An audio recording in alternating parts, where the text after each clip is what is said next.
জয় শ্রী গুরুর জয়, জয় ভোলেনাথের জয়, জয় তারা মায়ের জয়। বন্ধুরা, আমি সেদিন একদিনের জন্য গঙ্গাসাগরে গেছিলাম এই স্নান করতে। মহাস্নানের সময় এই দিনগুলোর মধ্যে স্নান করা ভালো, তাই গিয়েছিলাম। তো আপনাদের জন্য আমি এই ভিডিওটা নিয়ে এসেছি। ভীষণই সুন্দর। ওখানে গিয়ে আমি ভারত সেবাশ্রম সঙ্গেই ছিলাম একটা দিন, কারণ আমি যেখানেই যাই যদি ভারত সেবাশ্রম সঙ্গ থাকে আমি সেখানেই থাকি, কারণ আমার গুরুদেবের আশ্রমে আমি গিয়ে শান্তি পাই। তো ওখানে এত সুন্দর পুজো ওরা ওখানে করে, নিত্য পুজো কিন্তু দেখার মতো। ওখানে যত যাত্রী আসে সবাই ওখানে বসে পুজো দেখে। আপনারা দেখবেন, খুব ভালো লাগবে। ভোলেনাথকে ওরা স্নান করায় প্রতিদিন। গুরুদেবকে তো আরও হয় পুজো, গুরুদেবের তো হবেই, গুরুদেবের আশ্রম ওটা। আর গুরুদেব তো আমাদের স্বয়ং ভোলেনাথেরই অংশ। আপনাদের এর আগেও আমি ভিডিও দিয়েছি, চ্যানেলে দেখে নেবেন। তো এই সুন্দর আরতি দেখুন, অসম্ভব সুন্দর। ওখানকার যে মহারাজরা আছেন খুব সুন্দরভাবে আরতিটা করে, দেখার মতো করে। ওনারা বয়স হয়ে গেলেও ওনাদের মধ্যে যে উদ্যমতা, এই ভক্তি ভগবানের প্রতি খুব কম দেখা যায়। এই আশ্রমে গুরুদেবদের মধ্যেই দেখি এত উদ্যম। ওরা এত আধ্যাত্মিক। এখন অবধি ওনাদের এই নেচে নেচে আরতি করা সত্যি খুব দুর্লভ। এইরকম ধরনের এই বয়সে ওনারা এত সুন্দর। সবই গুরুদেবের কৃপা। গুরুদেব কৃপা না করলে এগুলো হয় না। ওনারা সুস্থ ও আনন্দে থেকে যেন এইভাবেই গুরুদেবের কৃপা এবং গুরুদেবের আশীর্বাদে যেন এইভাবেই ওনারা ভগবানের আরাধনা করুন, এটাই দেখি আমরা। সব জায়গায় সব আশ্রমে এরকম হয়। আমাদের কলকাতাতে আছে গড়িয়া আশ্রম, ওটা হচ্ছে মেন ব্রাঞ্চ ভারত সেবাশ্রম সঙ্গে।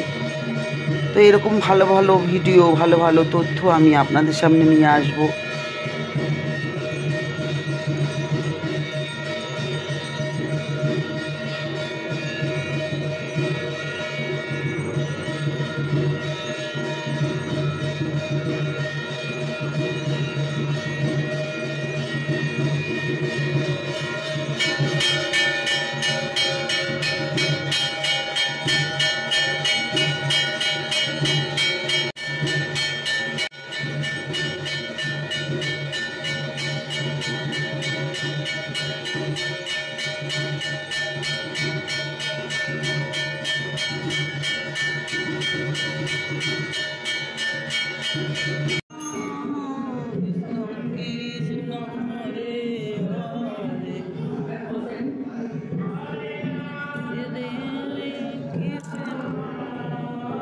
একাদশী করেছি,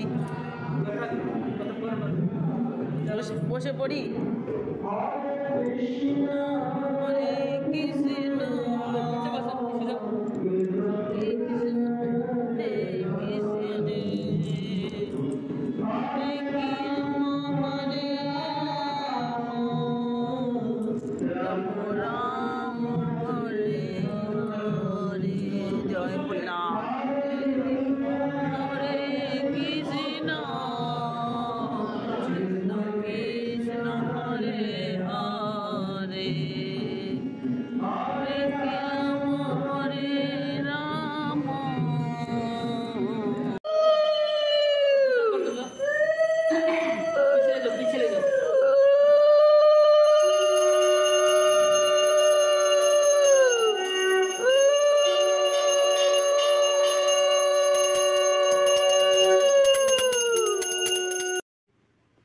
এইরকম আরও অনেক কিছু আমি আনতে চলেছি আস্তে আস্তে।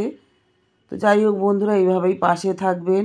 আর বলবো, এতক্ষণ আমার ভিডিওটা দেখার জন্য, আমার সাথে থাকার জন্য আপনাদেরকে অনেক অনেক ধন্যবাদ। সবাই সুস্থ থাকুন, ভালো থাকুন, গুরুদেবের কৃপায় ভালো থাকুন, ভোলেনাথের কৃপায় ভালো থাকুন, এটাই বলবো। আজকে ভ্যালেন্টাইন ডে, হ্যাপি ভ্যালেন্টাইন। আমার সমস্ত বন্ধুদেরকে আমি আজকে খুব ভালোবাসা ও শুভেচ্ছা জানাই। সবাই খুব সুন্দর করে জীবন কাটান এইভাবে আনন্দে।